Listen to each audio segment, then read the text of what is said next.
In my last video, the user Anubis2814 asked me to talk about whether or not I suffer from compassion fatigue ever being on YouTube, and I ended up making this list of negatives of things that I didn't like about YouTube. And judging from the comment section, I think there were some people that read slightly too much into it and thought that that was just my constant general mentality. So as a flip side to that, I want to talk in this video about the positives and what I like about YouTube. And several people said, well, you just make videos about what you want. And I would argue that I always have, by and large. There have been moments where I felt like, oh man, this is what everyone's talking about, and I got to be a part of the discussion. But I think that long ago faded, and for at the very least for the past 2 years or so, I really just only talked about what I wanted to talk about and have not really involved myself in the sort of group discussion. But so I guess one of the biggest things that I would point to is being cool about YouTube is that I've actually met some cool people through here, not only in person but in watching videos, and it's refreshing to get other people's perspectives. I would be, if I was the last YouTuber on making video blogs within, I guess, the domain of people that make talky head video blogs, I would probably give up if there was nobody else to watch, because I would just stop watching YouTube and then stop thinking about making YouTube videos. And it is kind of the other people who go out on a limb and make videos, no matter what they're on. Obviously, I'm not really one to watch the sort of stupid bullshit videos. Some of the most popular video bloggers on YouTube, I don't even watch, don't even pay attention to. What's Fred doing now? I don't have a fucking clue. Does Fred still make videos, or is that just like some name drop that I threw out there that's no longer even relevant?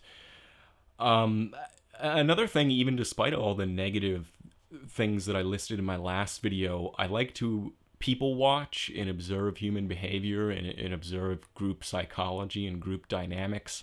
So in spite of all the negatives, or maybe because of all the negatives, it's equally interesting, although it can be incredibly disheartening. I remember another user described the internet or YouTube as being like the Wild West.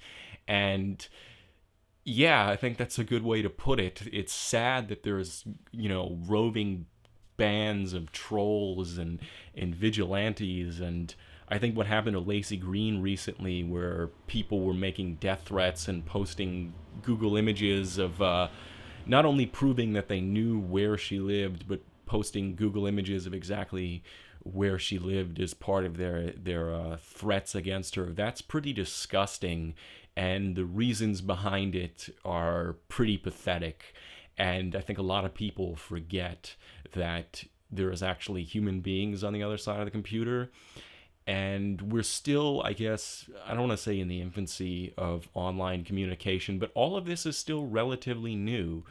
This doesn't have 50 years or 60 years behind it, where people have really been socialized and developed ways of interacting online in a constructive fashion. Everything's still in a weird, awkward stage of development. And I hope that in the future that online and interaction online is something different and more positive and more constructive and less trolling.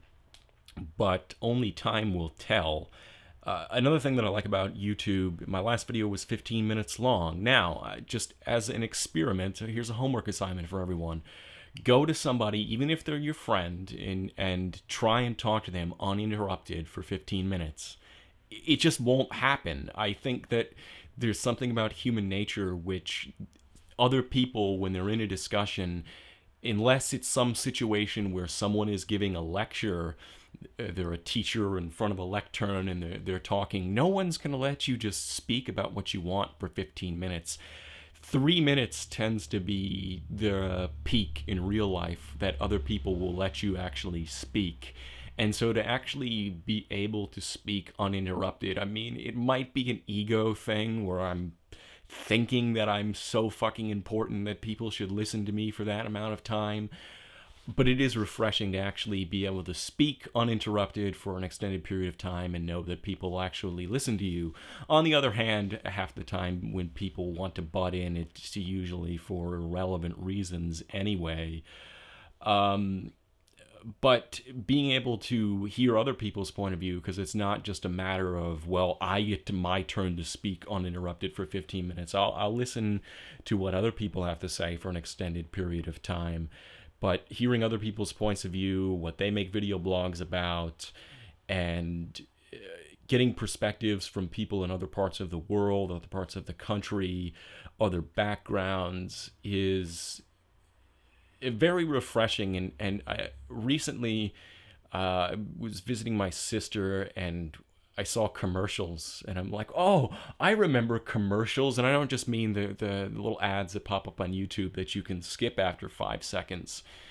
It's like, oh yeah, this is what broadcast television is like. This is what normal people, I guess probably less and less nowadays, subject themselves to, and what I used to subject myself to back in the day when I was a television watcher. Now I live in this entirely mostly self-directed domain of the internet, in which I choose at all times what to watch, and I can turn off or turn on what I want to see when I want to see it, mostly without the imposition of annoying things like commercials.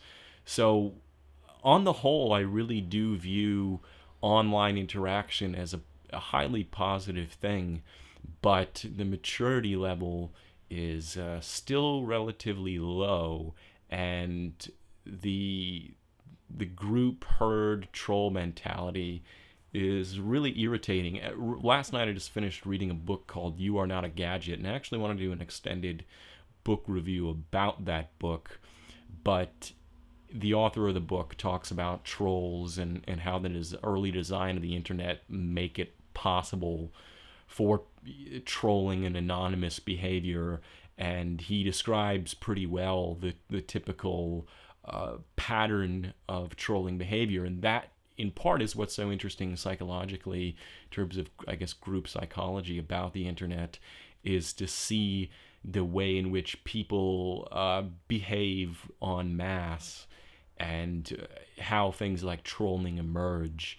And again, to me, it just seems like roaming bands of, a roaming mob of people that are just going to turn on people seemingly at random. And in the book, You Are Not a Gadget, the author compares it to the short story The Lottery, in which the people of a town select a member of the town every year for them to collectively murder, and he compares that to the way in which trolling just seems to be at times arbitrary, and just for no apparent reason a mob of people will just en masse gang up against one person. And looking at what happened to Lacey Green recently, that reminds me of what he said about trolling and the lottery in the book. Why did they suddenly just decide after all this time to make death threats against Lacey? Who knows?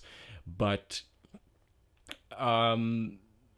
I guess it's all a matter of, in all the Western movies of the Wild West, there's always the police, the law enforcement officer. And I always think of that, the character in Tombstone, where he keeps referring to, Wyatt Earp as law dog. It's like, oh, you law dog. And I always thought that was funny. But anyway, just in Val Kilmer's line, what was it, like, I'm here, Huckleberry? Yeah, I love that movie. Anyway, in Wild West movies, there's always, the sheriff who comes to town and tries to police things and bring law and order. And I guess it's just a matter of trying to constantly keep calm and keep the peace and that sort of thing. So maybe in the Wild West of the internet, I'm one of the law dogs, so to speak. But yeah, The internet is not a totally terrible place, and I don't by any means hate YouTube.